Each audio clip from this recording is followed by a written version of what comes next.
Back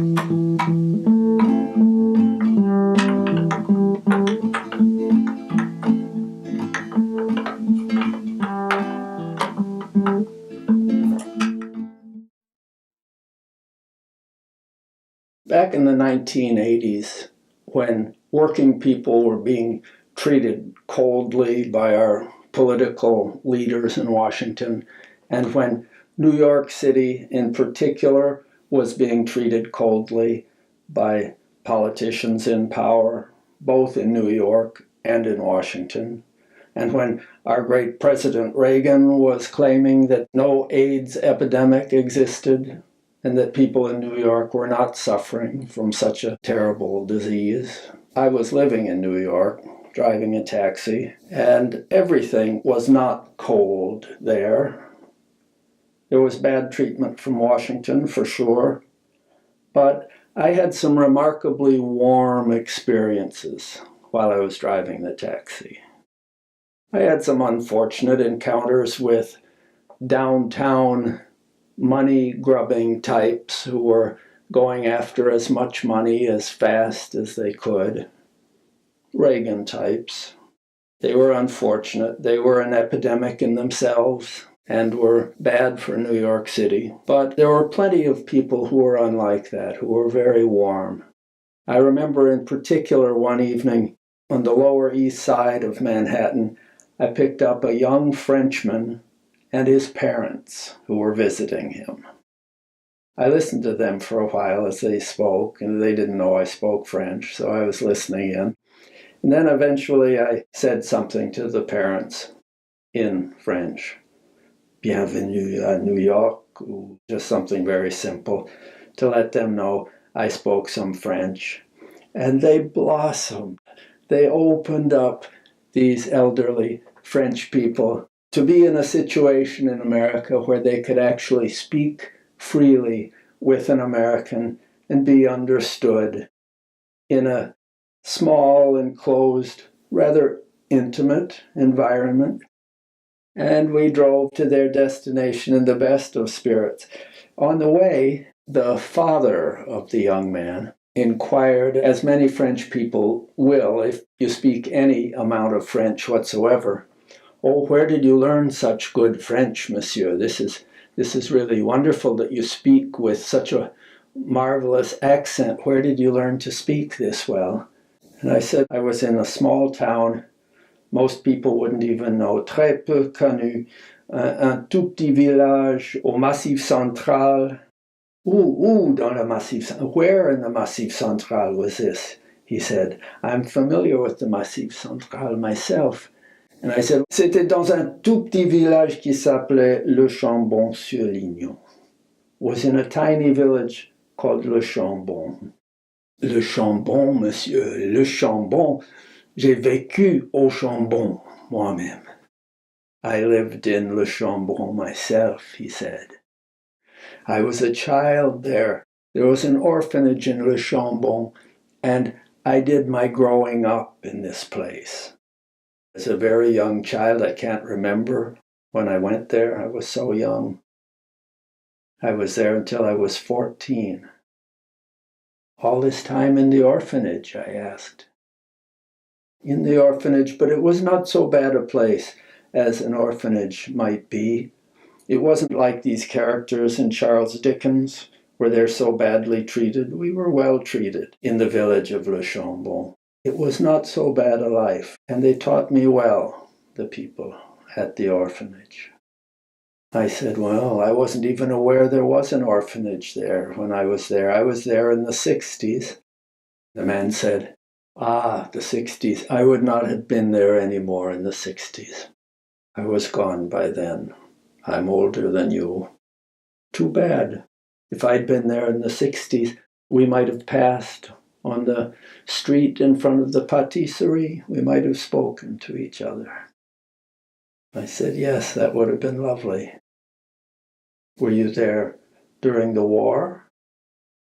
He said, yes, that's when I first went to Chambon. I said, quite a lot happened during the war in that village. These people were very brave who lived there. He said, yes, indeed. I may have been one of the recipients of their kindness. So it was not such a bad life I had in that orphanage. I said, no, compared to how it might have been, I suppose it was a good life. Because Le Chambon, as I had become more and more aware in the years after I left the school there, the Collège Sevenol it was called, I had learned more that I hadn't learned in my year spent studying there about what the villagers of Le Chambon had done for Jewish children, mostly, during the war.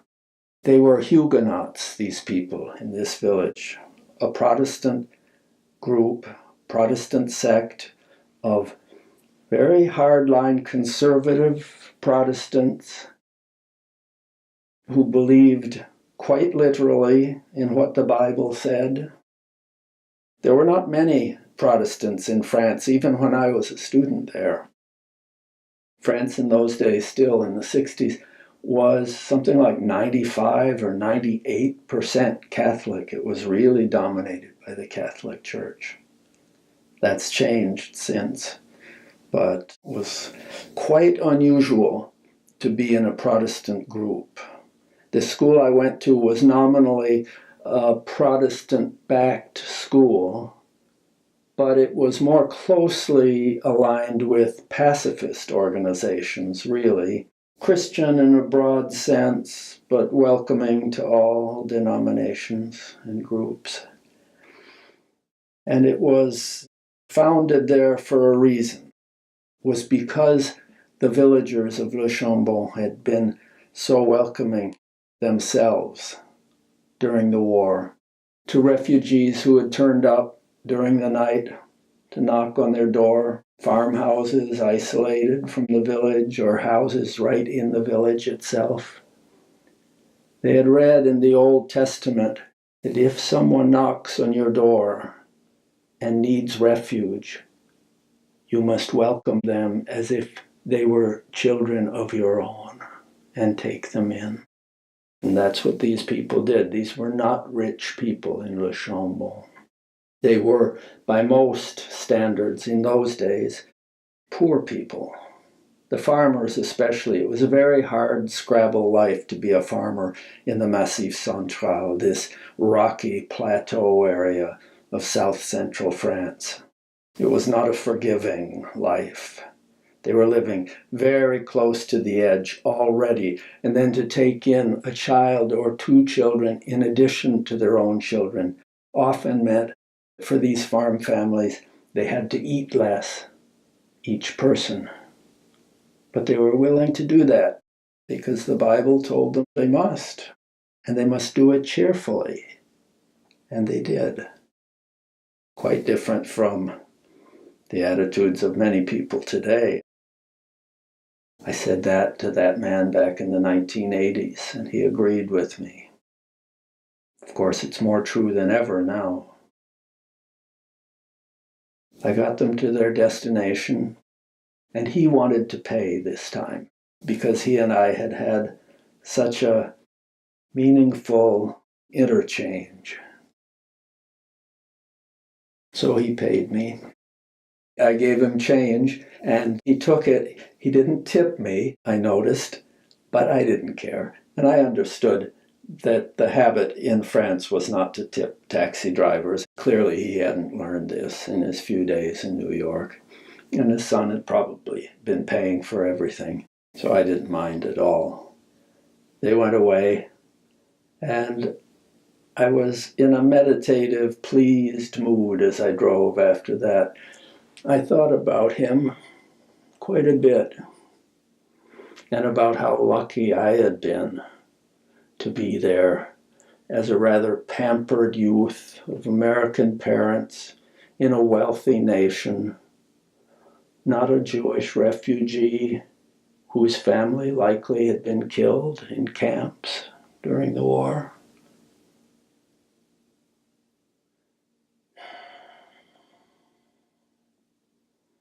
makes you think. An encounter like that really makes you think about things. I drove on in the night. I had a customer a few hours later, a passenger I took to Brooklyn. I was heading back to Manhattan, empty as usually happened after taking someone to Brooklyn. But then I was hailed, unusually, I was hailed by someone on Clinton Street, approaching the Brooklyn Bridge to go back to Manhattan. And it was the same young Frenchman, and his parents stood there with him. This was an entirely different part of New York City from where I had picked them up the first time or deposited them. The coincidence was enormous, numerically, geographically speaking. All these people in the naked city, as we said. And here I had stopped for the same trio a second time within a few hours. We were all astonished. We drove back across the Brooklyn Bridge, which is an experience for a New Yorker or a non-New Yorker. Beautiful bridge, high over the water. Could see the Statue of Liberty if you glanced to the side to look for it. The man said, "I committed a grave error, monsieur, in not paying you more for the taxi. My son has reprimanded me for not giving you a pourboire." Pourboire is a word for tip in French, means to drink, for a drink. I said, "That had no significance, monsieur, that I didn't get a tip from you. I understood that the habits are different, the customs are different in Paris and in France." It was quite all right. Don't let it worry you. He said, "Well, I'm going to pay you again for this trip, and I'm going to make up for my other mistake. I'm not going to treat you badly." I said, "You haven't treated me badly." We all had a good chuckle over this. His son was nodding vociferously. He'd clearly had a chat with his father to clue him in about New York customs, expectations. This time we were going to Midtown Manhattan, to a fairly tony apartment building where presumably the son lived and the parents were visiting. We paused longer this time because it seemed clear to all of us that although it had been a wonderful coincidence that we had met a second time and had been able to refresh our conversation and say things we hadn't had time to enunciate before, it seemed unlikely we would ever meet again. I shook hands with all of them. The father paid me very generously, and they went away into their building, and I drove off into the New York night.